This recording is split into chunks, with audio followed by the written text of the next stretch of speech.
Alright, hi everybody, it's Bonkai922. Just was in a stream that was really freaking crazy. A couple hours ago.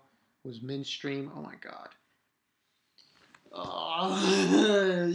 was just totally insane. Oh, by the way, to the people who complain, oh, you upload too many videos. Oh, you, do too many reviews. Too many reviews. Too many reviews. Listen. Listen right now. Listen right now. Okay, McWhirlpool he uploads he has a total uploads of 1,400. Okay, so to come to me and say too many reviews is stupid. But what about him? So, and to people who complain about that, then get the fuck out. Then why the fuck are you watching the video? And why are you here to complain about it? It's fucking stupid. I just want to get that off my chest because it's fucking stupid. Just fucking people are really fucking retarded. Anyway,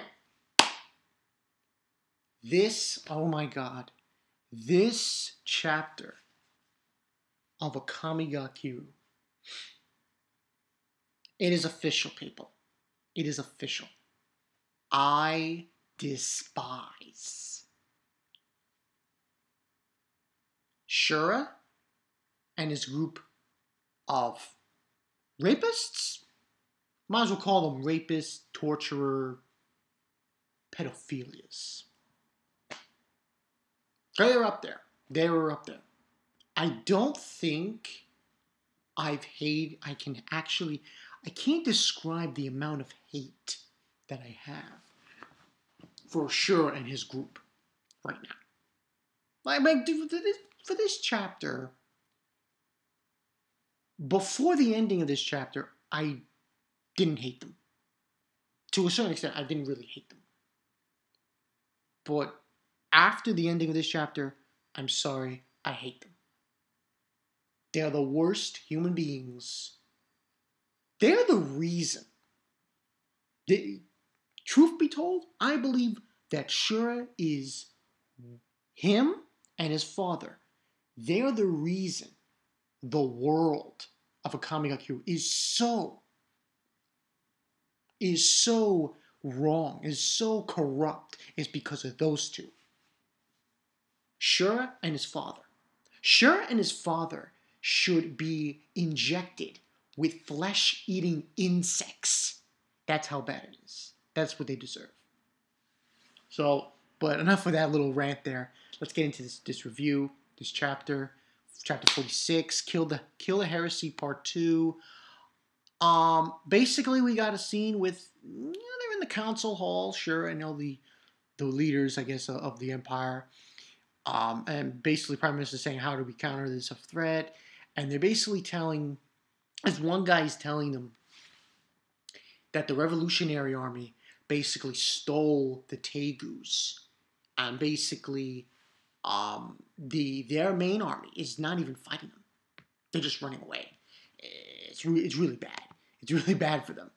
And they're basically talking about the few that have the Tegus. They have Black Marine Extas. I can't even say that one word. Extas. I don't know how to say it.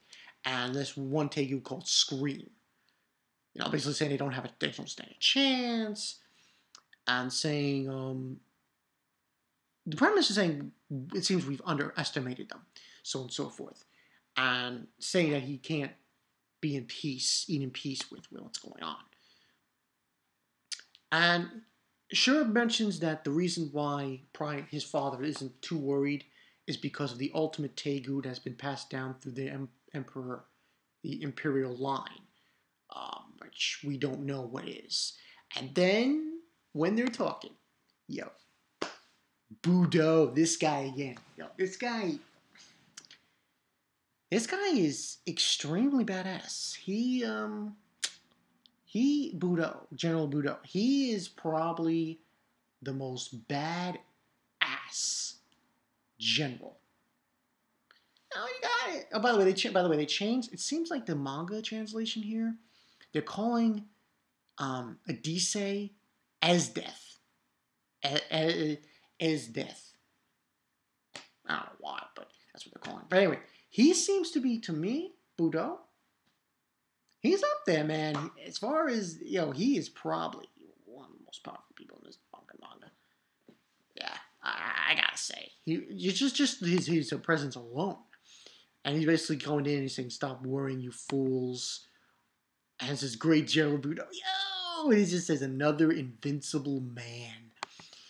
Title page. And saying that, he basically stating that he'll Revolutionary Army reaches the capital, Imperial Guards will eliminate him. Do not fear. Everyone's saying, "Oh, with him, we shouldn't worry. We'll definitely win." And he's like, he basically Boudo is saying that a military officer does not interfere with the government. I was born into lineage of great generals and so on and so forth. I obey this rule. However, I cannot remain silent in a situation like this. After the Revolutionary Army is eradicated, I will need to eliminate the source of the Empire's instability. Wow. He's basically pointing the finger at the Prime Minister saying, you are on the chopping block. I'm coming after your ass when this is all finished. So there's a lot of interesting facets to this chapter. This one was the big one. And then, the Prime Minister's where he's like, oh, scary. I don't know who you're talking about, but that person should prepare themselves. And it just stare down, yo! Just a major stare down. And then Shura's basically saying things are definitely getting more interesting. Come back at a great time. He came back at a great time. We get another interesting thing with, it's not long. We get Night Raid, but it's not really a big thing. We have, it's been a while since I reviewed a chapter, so I forgot her name. The captain, of Night Raid, she's leaving. She leaves for something else that she has to do, and she just leaves. And basically, Tatsumi, he's there with Leon, and she gets up and she starts she starts filling with him, feeling him up. I was like, Jesus Christ. And yeah, essentially, she had to receive a port. That's what the captain had to do. And she feels him up, saying that he's manly now, kind of manly, he's taller, and she starts hugging him and shit. And at that point, he tells her, I have a girlfriend now. And she says, it doesn't matter. And then you got Mead walking in there and says, you too, get away from him. And, so on and so forth. And you can see now this relationship between Min and Tatsumi. You can really see it. It's there.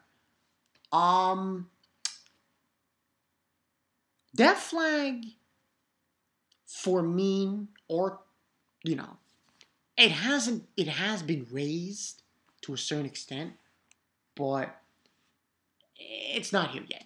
There's still a few things that need to be illustrated in the series. I mean, as we go along, yeah, it's been raised, but she's still alive, so, good for her. And then we get to the part which really just makes me want to go and kill Shura. And I'll just let you guys know what happened here. We see Borz's wife and daughter. And, she's basically taking, a look at his grave and paying for his grave.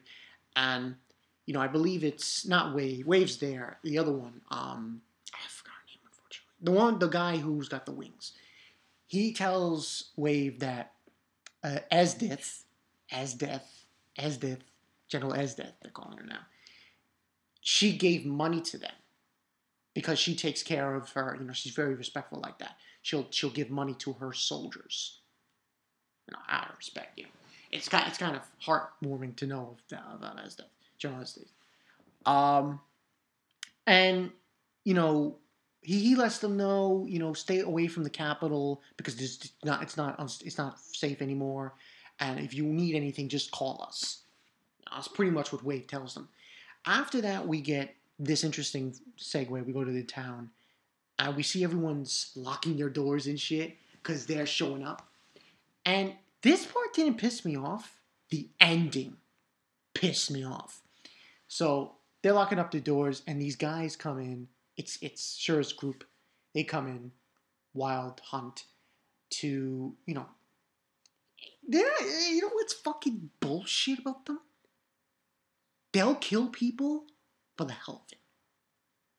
That's how you know that the capital is really bad. When you have this group going around and they'll kill people for the fun. So they deal with these guys that show up and it was so bad. I mean, they pretty much did a public torture.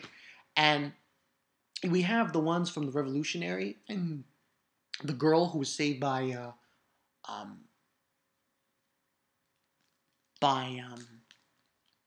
Rabak, and she's with them, and she's being told by this guy, "Oh, we just have to keep our heads down and not do anything, because you'll just get yourself killed."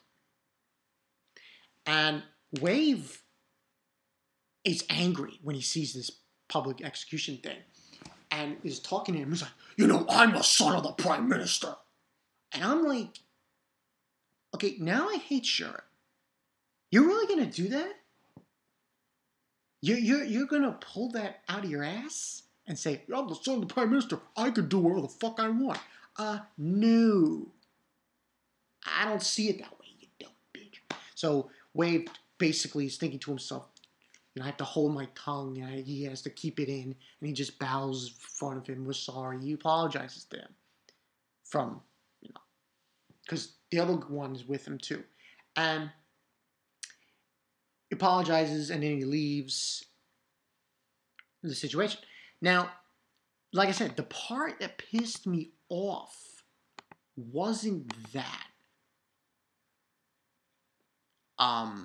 The thing with the guys that they tortured, because they kind of they were doing it because of the people who broke the law. So earlier on in the last 2 or 3 chapters, so it wasn't a big deal. But what pissed me off was the part where we go back. We go back to the graveyard, of her grave, of Boar's grave, and we see his daughter and wife, and we see Wild Hunt, and they basically go in there, and they're like saying, "Oh, visit the grave and shit," and he's like, "Oh, I want you to be my toy," and I'm like, what? I thought to myself, okay, if they kill Boris' wife and daughter, I swear to God, I'm going to hate them until the end of the series. And sure enough, that is what they did. And we got that big fat clown guy. He's like, "You're so fucking cute," and he's like, "Let's get buried over your father's grave." And then pretty much we just see them, and then you see blood. And I'm like, you motherfucker. You mother bastard. And we just see them, and we just see blood. And I'm like, and then we see Wave at their gravesite, and he's like, and he says, and the guy's telling him, "Please, you mustn't." And you just see, and they say it's beyond brutal. And then he goes back to the capital, Wave, and he's thinking about Boars, and he's like, fuck, why do I have to hold it in? And then Kurumi goes to him, saying that, "Oh, you tormented." And the Prime Minister's son's there. And he's like, "What's this? Oh, I didn't notice you at all." And he's basically saying, "I'm designating you my new toy, next toy." And that's when Wave can't take it anymore. He can't take it anymore, and he says, "Stop." He's like, "I'm the Prime Minister's." He's about to say son.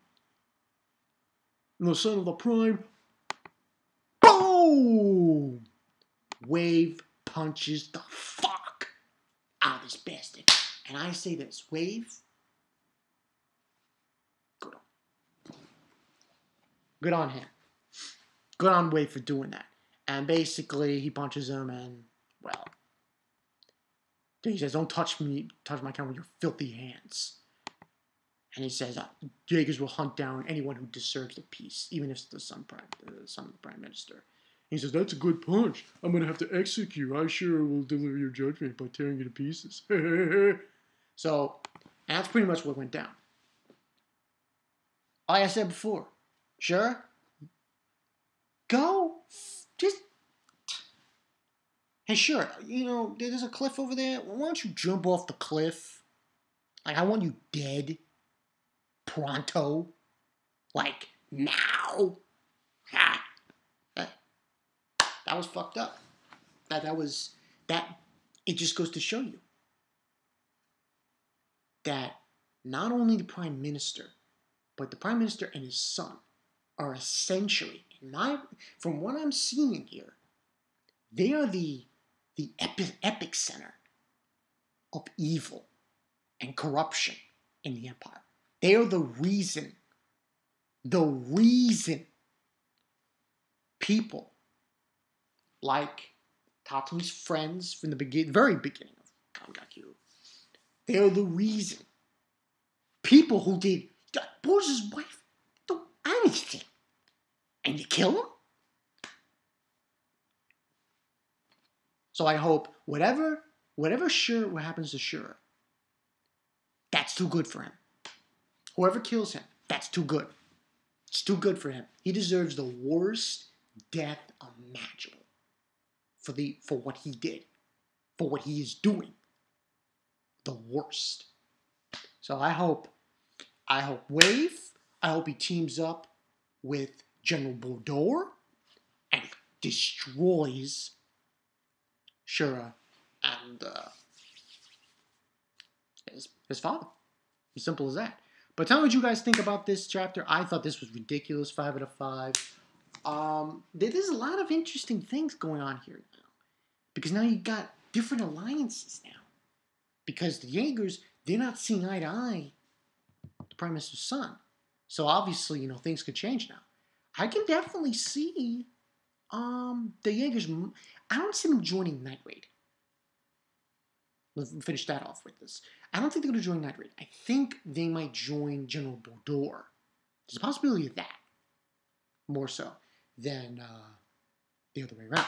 But yeah, that's pretty much the story, people. Bankai 922. I'll see you guys later. Sure, go fuck yourself. Someone tell Shura to go jump off a cliff. Because he deserves whatever he gets. No. He deserves far worse. Like I said, flesh-eating insects. Inject that into his body. That's what he deserves. Okay, so I'll see you guys later. Probably do Strike the Blood after this. I'm Bankai 922, and I will see you guys later. Peace out.